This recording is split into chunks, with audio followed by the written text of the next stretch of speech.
양순석의 합의수 두 번째 이제 지난번에 이어서 질문 드리겠습니다. 그 이준석 신당 성공할까 이게 지금 또 궁금한 일이잖아요. 예. 네, 어떻게 보시나요? 지금 이준석이 탈당하느냐가 우리 국민의힘의 핫 이슈가 됐죠. 또 얼마 전에 이준석 전 대표께서 울며 불며 기자회견하는 바람에 더 분위기가 이상해졌다가 또 인요한 혁신위에서 이준석이 사면하겠다고 해갖고 더 크게 고함 지르는 그런 기회를 줬고, 그 이준석 대표가 탈당하는 명분을 만들어가고 있는 것 같아요. 그 다음에 우리 당이 그냥 이준석 대표는 그냥 전 대표는 가만히 놔두면 됩니다. 자기 혼자 얘기하게 되고, 그 아직 그 여물지 않은 정치인 아닙니까? 당 대표를 물론 했지만은 많은 인생의 경험과 그 다음에 이 인생의 그 참 많은 것을 경험하면서 점점 커나가던 좋은 자질의 정치인에도 불구하고 촉이 빠르고 뭐 말을 잘하고 또 비판도 아주 정난하게 하고, 이런 이준석 대표는 건드리면 건드릴수록 더 저는 커지기만 한다고 봅니다. 그렇기 때문에 이준석 대표에 대해서 뭐 우리 지도부나 안 그러면 우리 당원들이나 뭐 당이라고 하는 것은 언제나 다양성을 갖고 있는 곳이 정당 아니겠습니까? 그렇지만 정당은 같은 이념과 같은 생각을 가진 사람들의 결사체입니다. 우리가 정당원을 향해서 뭐라면 혈맹동지라고 합니다. 혈맹동지는 같은 날 같은 시각 한 곳에서 죽을 수 있는 게 혈맹동지입니다. 당이라는 게 무리당자입니다. 한자로 당을 쓸 때 무리라고 하는 것은 같은 생각을 가진 사람들의 모임이에요. 그래서 그 같은 이념과 같은 정책과 거기 하는 당론을 도출해서 정권을 창출하고 그것을 국책에 반영하고 정권을 만드는데 이어가는 겁니다. 그런데 이견이 있으면 포용하면 됩니다. 그런데 그 이견이 있는 사람이 당을 해당행위하는 순간까지 간다 그러면은 그 사람을 뭐 비난할 수도 있겠지만, 저는 그냥 그래 당신이 생각이 그렇냐, 우리 생각하고 우리 생각은 이렇다고 그러면 놔두면 되는데, 끊임없이 그것을 자극하고 뭐 이렇게 얘기하는 바람에 오히려 사람을 키워주는 경우가 됩니다. 아까 윤 기자님께서 이준석 신당이 성공하겠느냐 또 탈당하겠느냐, 저는 탈당이 쉽지 않으리라고 봅니다. 탈당에 명분이 없죠. 왜냐하면 이준석 전 대표는 그냥 평당원이 아니고 우리 당으로서 3번의 국회의원 출마를 했습니다. 물론 낙선하시기는 했지만은 그 다음에 우리 당의 수십만 명의 전당대회 대의원들에 의해서 뽑혀진 당 대표를 했습니다. 물론 여러 가지 뭐 문제가 있어가지고 우리가 윤리위를 개최해서 정당한 절차에 의해서 징계를 하기도 했지만은 그것은 징계는 뭐 올해 이제 1월 달이면 뭐 풀리는 징계이기 때문에 이준석 그 전 대표가 뭐 인요한 의원의 이런 것들이나 이런 것들로 인해서 탈당 명분이 저는 없다고 봅니다. 그렇기 때문에 가만 놔두면 이준석은 탈당하기가 쉽지 않을 겁니다. 그런데 자꾸 이준석을 뭐 건드리고 해당 행위를 한다느니 뭐 대통령에 대해서 말하느니 뭐 왜 당에 대해서 그런 일을 하느냐, 자꾸 이준석을 말하게끔 하면 이준석은 탈당하기 위한 명분을 쌓아가겠죠. 이준석이가 기자회견하면서 울며 불며한 것은 이미 이 국민의힘하고는 헤어질 결심을 저는 했다고 봅니다. 헤어질 결심을 하지 않고는 그렇게 대통령까지 거론하면서 당에 대해서 그렇게 당인으로서 얘기할 수 없습니다.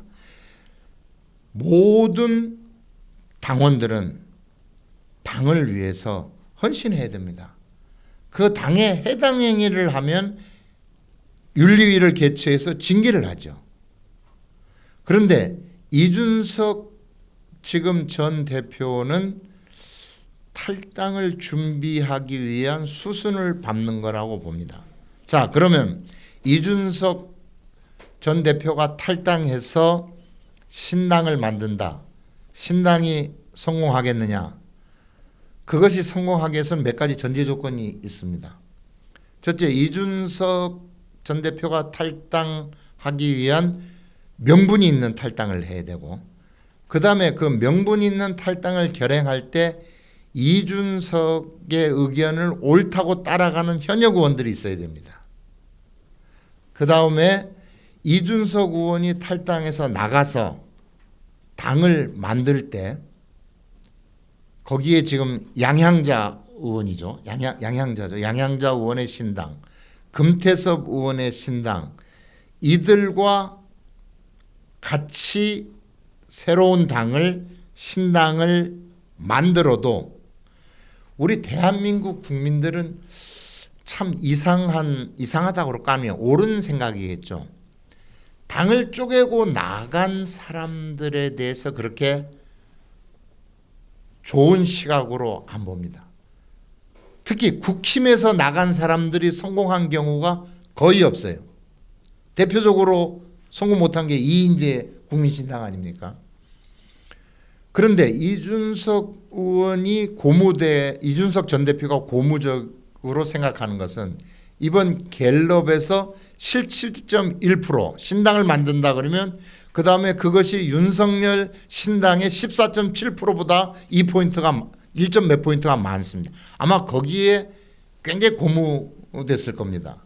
근데 그건 지금 시점에 중도에 있는 국민의힘을 사랑했던 사람들이 이 국민의힘을 지금 실망한 그 부분에 대한 게 덧붙여져서 그렇지 결코 이준석 전 대표가 당을 쪼개고 나갔을 때 저는 그 표가 유지되리라고 보지 않습니다. 그 다음에 한국 정세에서 제3의 정당, 소위 마크롱식의 제3의 길, 그 다음에 옛날 영국의 그 젊은 총리가 했던 제3의 길이 한국은 쉽지 않을 겁니다. 그 다음에 우리나라에서 좌우, 그 다음에 민주당, 국민의힘으로 딱 두 갈래로 쪼개져 있는 이 상황에서 중도를 갖고 새로운 신당을 모색한다는 게 결코 쉬운 일이 아닙니다. 그 다음에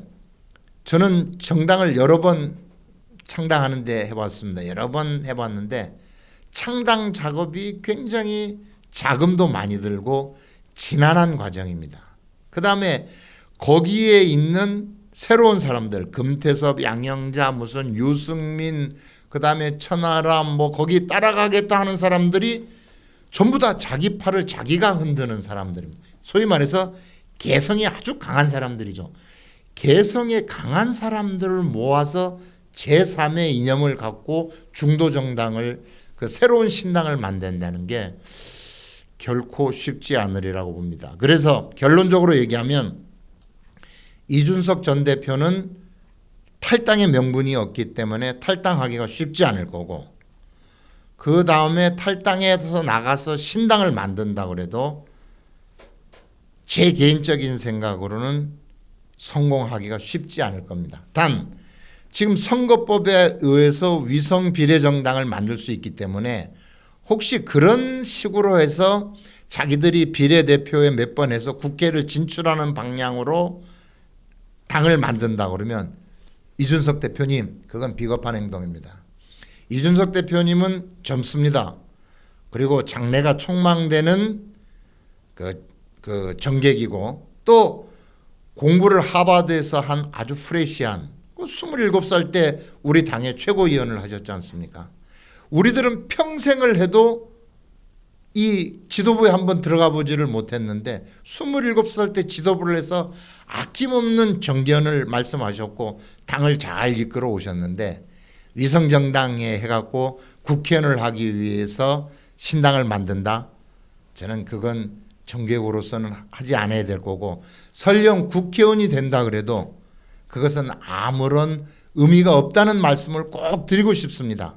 그렇기 때문에 이번 기회에 우리 국힘을 혁신하시고 국힘 안에서 좋은 안을 많이 주셔가지고 이번 이 윤석열 정부를 지원할 수 있는 좋은 아이디어를 많이 내셔서 국힘이 22대 총선에서 성공할 수 있도록 그 승리를 가셨을 때 저는 이준석 대표의 미래가 열린다고 봅니다. 그 개성 강한 사람들하고 어울려갖고 그 정당해갖고 무슨 대한민국의 미래에 무슨 발전이 있겠습니까?